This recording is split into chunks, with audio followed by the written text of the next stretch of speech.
كل شيء بطاقة الجذب. صح. لما أنت تريد شيء أو تؤمن بشيء أنت دا تجذبه إلك. شغلة أنت من تقتنع بيها من تظل تفكر بيها تجذبها إلك. صح.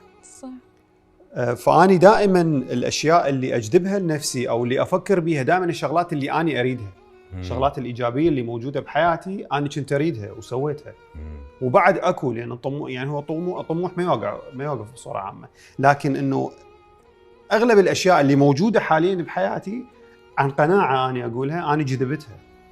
صح. يعني مثلا سيارة أحلامي أنا جذبتها لنفسي. وكنت مفكر إنه أنا بعد 10 سنين يلا أقدر أجيبها، جبتها بسنة.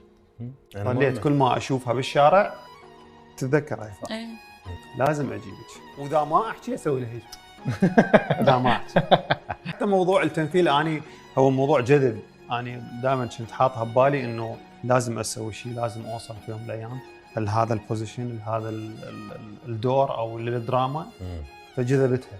فأنا كل شيء أؤمن بموضوع الجذب. من تريد شغلة لازم تؤمن بيها أو تؤمن بنفسك 1,000,000% إنه أنت تقدر تسوي هذا الشيء. يعني أنا ما أقول لك إنه أنت تقعد بالبيت وما تسوي أي شيء وتفكر إنه لازم تجيب لامبورغيني. أظل أباوع أظل أجذب اللامبورغيني ما تجيك، مستحيل. إذا ما تسعى للموضوع لازم إذا أنت تتعب مع اليقين هذا. مع اليقين وتؤمن إنه أنت مو هي اللي راح تجيك، تؤمن إنه أنت اللي راح تجيبها.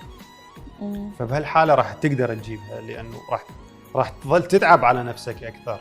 راح ممكن تشتغل أوفر تايم، ممكن تبدي تجازف. أكو أمور أنت كنت خايف تدخل بيها تبدي لا خلي أدخل، خلي أقوي قلبي لحد ما توصل لهدفك. وكل ما توصل لهدف أكو واحد أكبر وهكذا.